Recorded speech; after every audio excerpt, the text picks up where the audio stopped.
Welcome back, Mr. Goodberry. The First Star Logistics studio is fully equipped and ready to record.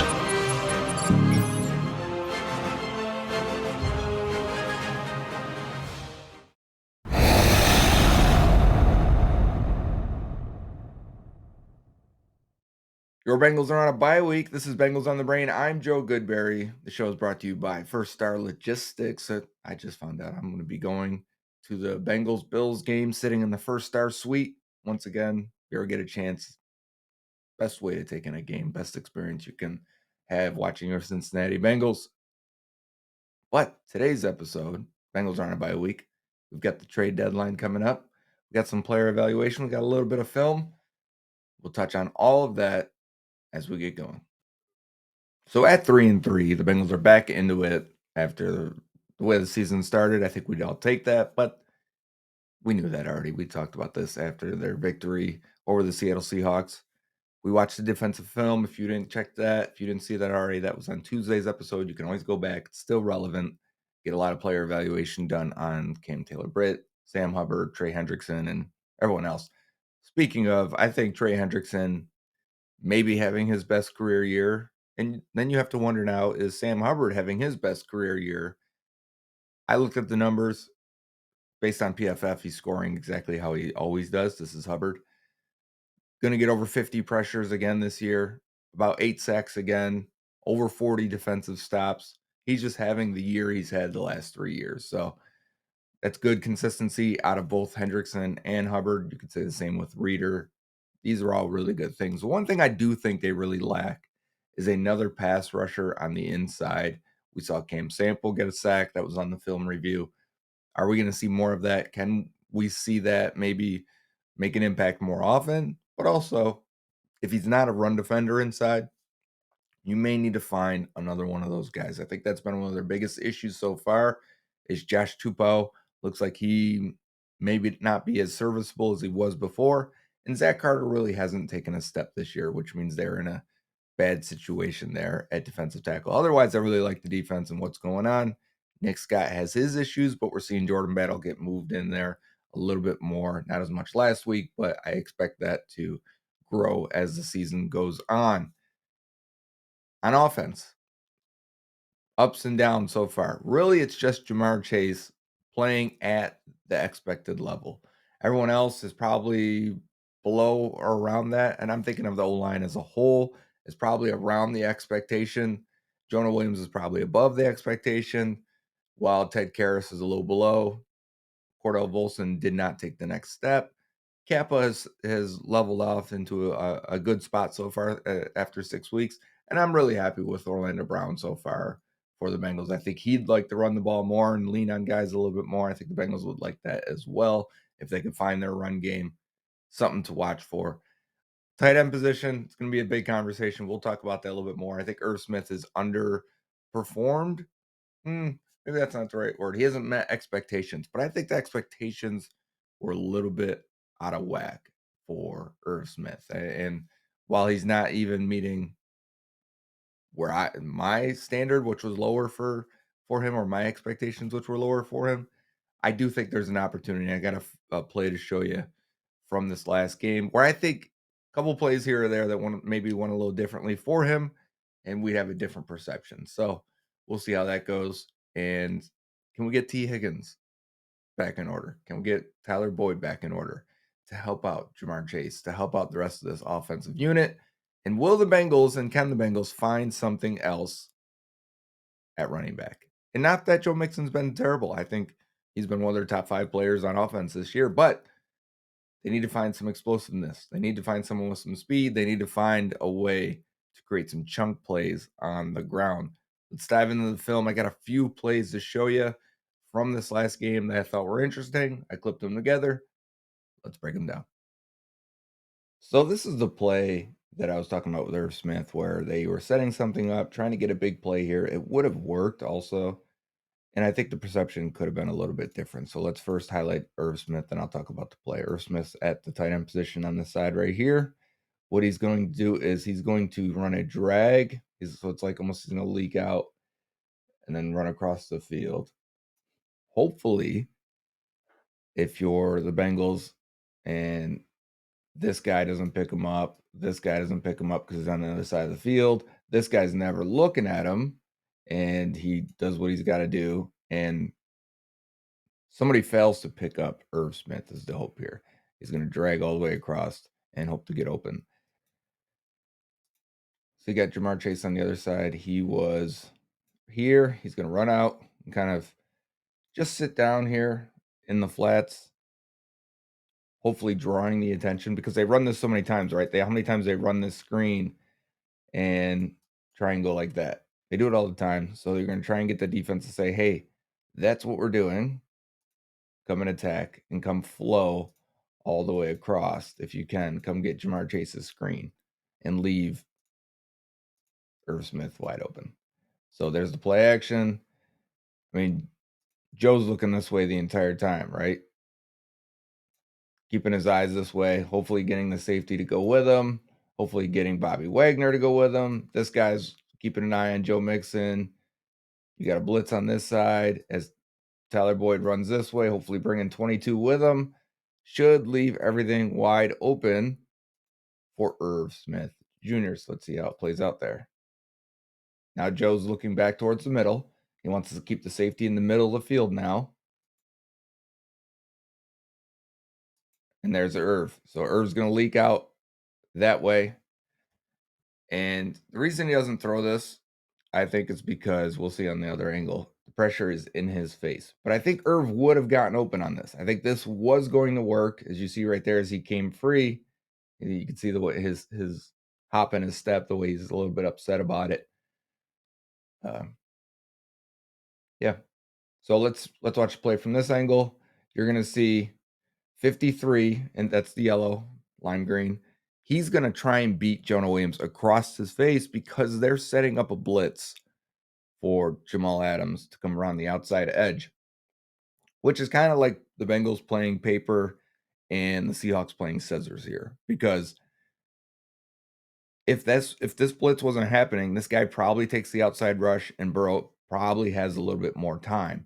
But because of the blitz and the setup on the defense, you see how he jumps inside on him. Now Jonah, probably you would like him not to get beat so easily on this and power step and slide this guy right out of there instantly. But he can't. He's struggling in getting back in front, and the pressure is right into Burrow's face. And there is Irv right here, obviously. He was leaking into this area right there. It would have been open. Now, would he have caught it? Sure, maybe, right? Let's find out. But this is a good play by Burrow to check it down to Chase. Chase does a good job staying on his feet, getting to the first down. Got a run play and a run stop here. How much of it is Joe Mixon? How much is it the offensive line? How much is it is the scheme? I thought this was an interesting one because Cordell Volson had a really bad miss as a pass protector, and we're not going to highlight that, but he's supposed to be a very, very good run blocker, and he has been a decent one this year. His power, his size, all of those things help. He's actually got decent enough athleticism in the run game. What happens on this play? We got some jet motion, sort of. What the Bengals are going to do is pull both tight ends from the other side. See, both tight ends are going to come over and take the two outside edge defenders. Meanwhile, if you can hit this right, Karras is going to help with Kappa, come up and get Wagner. And Orlando Brown's going to help Volson right here. And if you do this, you should clear it out so that there's a hole like this for Joe Mixon. Maybe even wider if you guys really clear it out. You would like to see that. So let's roll it and see how it goes. Everything's stuffed. From the other angle, we'll get it in slower motion. We can see how it's supposed to happen. So Volson, as he takes his chop step, his little chop step right before the snap, we're going to see him hesitate. So while everyone wants to come down, we need these guys to come down before they can get to the second level. You got help on the backside. You've got to get out in front of these players because you're going to have backside help. You're not worried about getting beat on your back half. Instead, Volson waits and then attacks. You see the difference between Kappa over here? Kappa's got the same block. Look at his helmet. His helmet is just slightly on this side, whereas Volson ends up completely on this side of the player. Getting beat by the swim, arm over. And now everything's messed up from here.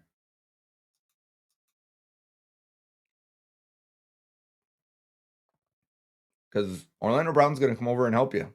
He's going to smash into 55. Never gets a chance to. So he never gets a chance to get to the second level. The blockers at tight end are all out of sorts because they have to go around Volson. Just does not work. Let's see a good run block, though. So we've got a kind of a stunt here where 10 is going to dip inside hard on Orlando Brown. Man, watch Trent Irwin give up his body on the safety. That's a big safety you got to block there. Orlando Brown dumps his guy, and even Irv Smith gets a decent block on this one. Not known for being a physical run blocker, but Irv does a good job here with the linebacker staying in front and picking up a few. And should Mixon make this guy miss one-on-one with a safety? I think that's the question I received the most on Twitter afterwards. I mean, this is a hole right here. You're one-on-one. Should Mixon be able to hit this, maybe make a guy miss and go into it, hit this, truck this guy, and run in? Maybe. One-on-one, that's the job of the running back. Can they hit the hole correctly at the right time and then make this guy miss? He wasn't able to. Good, nice form tackle. He just doesn't have enough flash, I think, in order to win in a tight area. Not that he ever did, but it seems to be diminishing. Okay, this was a deep interception. Burrow sees this clearly. We've done this a lot this year now. If you watch the episode, we see the safety rotation, right? That far safety clearly 100% is coming up to play either the run or not, or blitz, or just play the robber coverage. And we got a deep single high safety, which means the boundaries are open on the outside, which is great because the Bengals are running some vertical outside routes with T. Higgins and Jamar Chase. And there's our middle of the field safety. The thing I don't like about this is because it looks like Burrow is clearly looking this way to Jamar instead of holding the safety down the middle of the field. If he was here, maybe you would get the safety here in the middle. Instead, he's clearly leaning this way, right? He's clearly already leaning towards Jamar's side.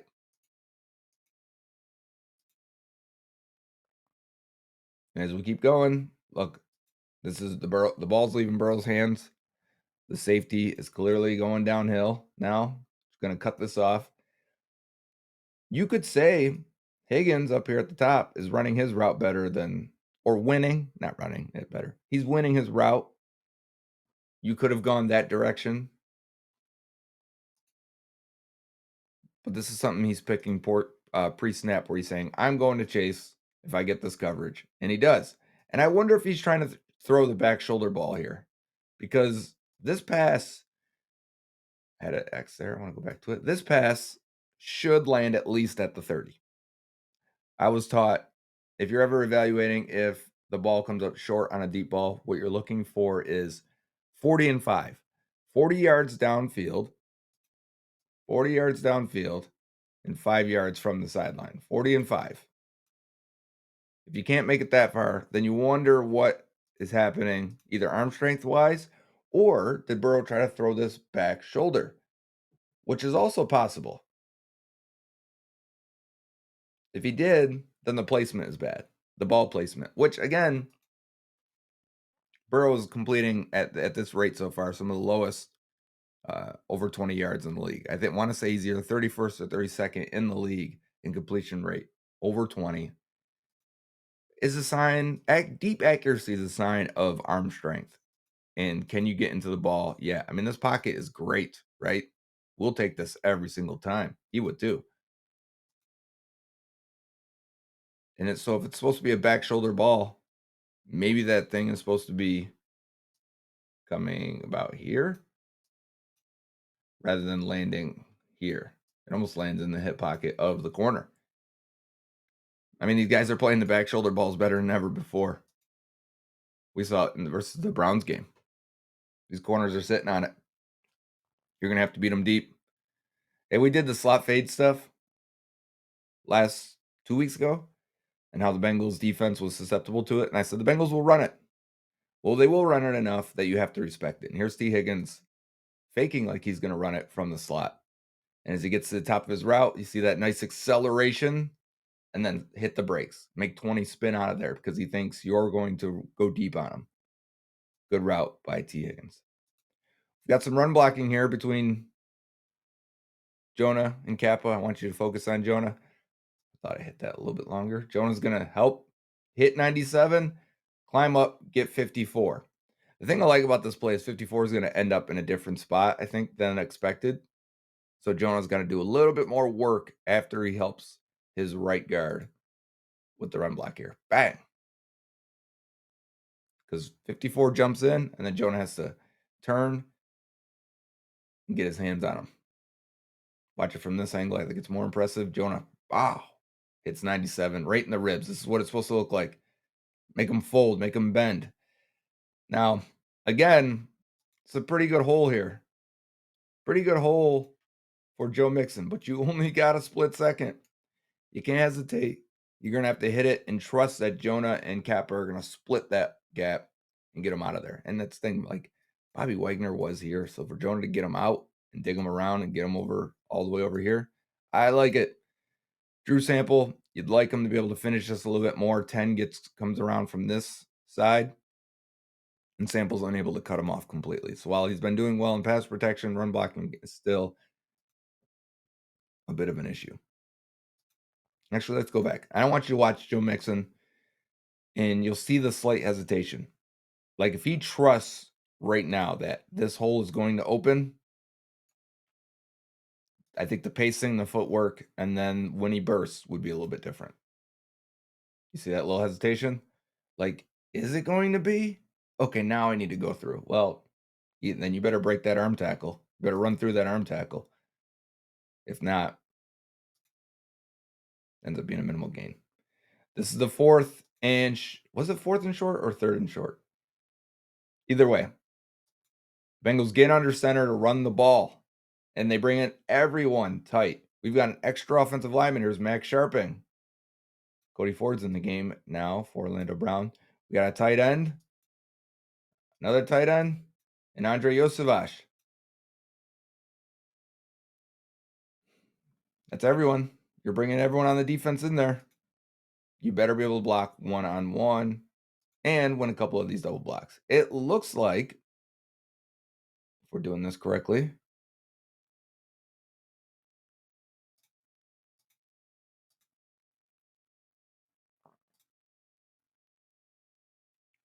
they're all down blocking, doubling here. You're taking the center out. You guys are both right here. Jonah is supposed to come off and hit 56. Sharping's got to get to 74, or 74. Sharping has to get his head in front here. It looks like Sharping's looking back at Wagner. So Jonah can't really release because Sharping isn't getting good enough positioning. So they just double block and drive that guy, which is great, but you don't have enough. You don't have enough numbers for you guys to double up and just drive that guy out of there. That safety is coming down, or that 56 is coming downhill. Mixon's got no option. And if you look on the backside, let's watch on the backside here. 67, Karras and Volson are here. One, and the other guy's head is just behind him. And they're both drive blocking this defensive tackle, same as these guys are. Watch that defensive tackle slip both of them, swim move, get his eyes up on the ball carrier now. He sees Joe Mixon and go make a play. See, because if Mixon can make this, that linebacker miss, doesn't matter. 90 still fills it up. Reed cleans it up and ends it. Getting towards the end of the game. Bengals need a drive. They're running 3 verticals down the field. I think this looks like initially to Burrow that we've got cover two. Cover two, and if you're going to play cover two, well, then the way Wagner opens up this way and 21's running with Boyd, you think maybe if they keep splitting at safety, I can get Boyd down the middle of the field. The problem with that is, and that would normally work, is Adams here. I think that's Adams. The way he initially goes outside, he spins around and comes back into the middle of the field. So it really is like on this side of the field, it's cover two, and you're going to double your outside receiver. And in the middle of the field, it's almost like we're going to double Tyler Boyd. Almost tripling because, 21's going to release him, but it's going to be these two covering him. And I know that got a little ugly and confusing, but on this side of the field, on this third of the field, it's going to be one-on-one, Jamar Chase in the outside corner. And it's hard to read because defenses are taking their time with the rotation sometimes on the post-snap read. Because if you see this, I think he would take his shot to Jamar Chase. Instead, he checks it down. Because what we talk about, if it's middle of the field open, we're either going to take that shot down the middle or we're going to check it down. And this is third down. And you see Burrow. He's checking the middle. He's like, could I fit this in for Boyd? Nah, there's a little bit too much going on. Peek at Jamar. Can I make this throw to Jamar? Can I just rip it and put it 60 yards down the field? I think he could. I think he goes with the safe play here on third down. Whereas, I'm going to go back again. Where you got these three vertical balls running, or three vertical routes. I think you could rip this. Look at that pocket. As he goes to, that pocket's good. That ball should be coming. It's coming out. So if you were stepping up and throwing now, and Chase is running away from this safety that's cutting into the middle of the field, I think you're clear. Clear to launch. You're not getting a lot of these opportunities. You're only getting a handful of one-on-one opportunities with Jamar Chase, with T. Higgins. And we're going to get to a couple more of those on the very next two plays, how they finish this game.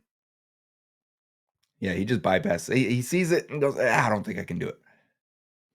Too late. I'm too late on it. All right, 2:03 left in the game. 2:03. This is important because some people question, why did the Bengals throw the ball so much at the end? Had they lost the game, I think a lot of people would have wondered what happened there. But I'm totally for it. With 2:03 left on the clock, if you run the ball, where does the clock stop? Without getting the Seahawks to call a timeout, where's the clock stop? 2 minutes if you run it. If you throw it, where's the clock stop? Whether it's incomplete or complete. 2 minutes. But you got a chance for a bigger gain and get the ball down the field and make a play. So the Bengals are going to run it, or not run it. They're going to run a deep ball. They're going to throw a deep ball. Thank you. As they got the safety rotation we talked about earlier, where he took that shot to Jamar Chase and got picked off. It's a clear rotation here. You got one-on-one on the outside with Jamar Chase. Okay, this is great. So we're going to run this vertical pass with Chase. And he's got him. He's got like a little double move he wants to hit there. And then go. And then we're on not the right page there. Go. Chase cuts back. You can clearly see what Burrow sees here, right? He's winning. The safety's in the middle of the field. This safety's not getting there. Unlike last time, that safety's not making it all the way across the field. And you got one-on-one balls on this side too. The safety is not getting to Jamar Chase. So you got one-on-one. And Chase hit him with a little hesitation and then go. You've beat this guy now. You are down the field and that guy's reaching. Finish it. Go get it. You'll even see Zach Taylor down there talking to Chase at the end, like, what are you doing? Vertical. Why'd you cut back? Why'd you cut it off? So there's definitely a miscommunication. We got a little bit of a poor blocking situation here. May have spooked Burrow on this play. Watch how he doesn't step into it and slides, spins, and then just falls. He never was touched. That ball lands 3 yards out of bounds. So it doesn't even matter that Chase ran the wrong route. Burrow, his deep accuracy, again, was not there. So now we get to the final play. Bengals run it, force Seahawks use one timeout, and then they're going to run another vertical shot. Why? Because it's 3rd and long. And if you run it again, the Seahawks call timeout. What are you going to take? 3 seconds off the clock? 5 seconds off the clock at most? Yeah, you get them to burn a timeout. But if you can get a first down, you can essentially end the game with the ball in your hands on offense. And I think that's more valuable than a timeout is worth. So we got vertical balls again, or vertical routes again. And the safety, we did right. If you're keen eye, safety's coming up. One safety's going to the middle of the field. Middle field's closed, right? You got Bobby Wagner here. You got this safety here. You can't throw over the middle. No one's there. No receivers there, I should say. No one's open. And you've got a one-on-one shot with T. Higgins. They're saying, hey, it's there. Seahawks are defending the run. Let's throw it up to T. That's what he's here for. Then we know how the rest turned out. That ball's placed there. We got 2 refs throwing the flag. I didn't know 2 refs threw it. Must have been a bad penalty. So that brings us to the bye week discussion, and talking trades are starting to bubble up now. Where should the Bengals look? Could they bring back some old friends?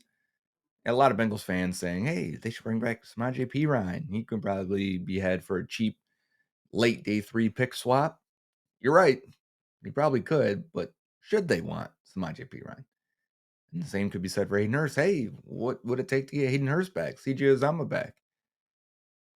Would it be worth it? That's where I come in and say, I don't think so for either one of those. And I'll tell you why. Yeah, I like Samaje Perine. I like Hayden Hurst. I like CJ Uzomah. All good players that have glue for the locker room, right? But is that what the Bengals are missing? Is Samaje Perine and his pass protection what the Bengals are missing? As right now, they're asking the running backs to protect about 5.5 times per game. The whole group, even if you want to include Drew Sample, who's playing a lot of that role, they've done it 60 times this year, giving up 1 pressure. They're not missing the pass protection so far. Are they missing the 3rd and short?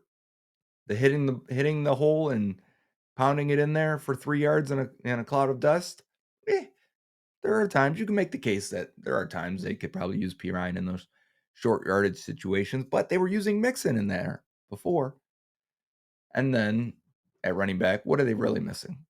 The speed element, the make you miss element, the guys that can take one instead of 5, you hit it for 20. Perine's not that guy. So should they do it? If they did, fine. But it doesn't fix their issue. Now go to tight end. Hayden Hurst gets a big contract. $7 million a year, $8 million a year. Same for CJ Uzomah the year before that. If you take them on now, it's cheap this year. But next year and the year after, it's expensive. And they're not special players. They're borderline starters. I don't think Uzomah is splitting time between a 3-way rotation at tight end with the Jets. Hayden Hurst is still the same guy. Sure, I like the energy. I like the strength, the aggressiveness. He can't catch down the field. He's not a downfield target. He's a sure-handed 3rd down target. But the Bengals went to him in high leverage situations, including the AFC Championship game. He couldn't bring down that ball in the corner of the end zone. You want more than that. If you're going to make a trade, if you're going to give up assets, you want more. In fact, I agree with some that have said the production you got out of Uzomah and Hurst is more a function of the quarterback and the offense and the weapons around them than it is those players. And that production should have been easily replaced by the Bengals. Now, they didn't do it. They took one swing to replace that tight end production with a guy that was still there after all the chairs were full. Irv Smith was the only guy left willing to take a extremely cheap deal. And it didn't work out so far. They didn't draft a guy. They didn't even get a good undrafted free agent at tight end. So what are they left with? They've got to figure it out now. Could they make a move at tight end? I think they could. Could they make a move at running back? I think they could. Although I think Chase Brown is probably your best option. Unless you can go get an Antonio Gibson or something from Washington. who I would take. He's got some ball security issues, but he's got enough pass protection experience. He's got big playability. He makes people miss. He can catch. Say no more. Let me save Antonio Gibson. Where else could they go? I think defensive tackle is the other one. And I mentioned this in the opening. I think you can find an interior pass rusher or even a depth guy that can stop the run better than what they've got out of Carter and Tupou so far. We will dive in more on the trade targets. We've got all next week. We've got time before we set up that 49ers game. Make sure you watch that this week, by the way. Watch the 49ers on Monday night, and let's see what we can glean from that game, as they'll have only 6 days to prepare for the Bengals. The Bengals will have 2 weeks to prepare for the Niners. Maybe that's the difference. This has been Bengals on the Brain, episode 26. I am Joe Goodberry. The show is brought to you, as always, by First Star Logistics. Very soon, I'll be down there in Cincinnati again, making some content with First Star from Paycor. Can't wait to see you guys.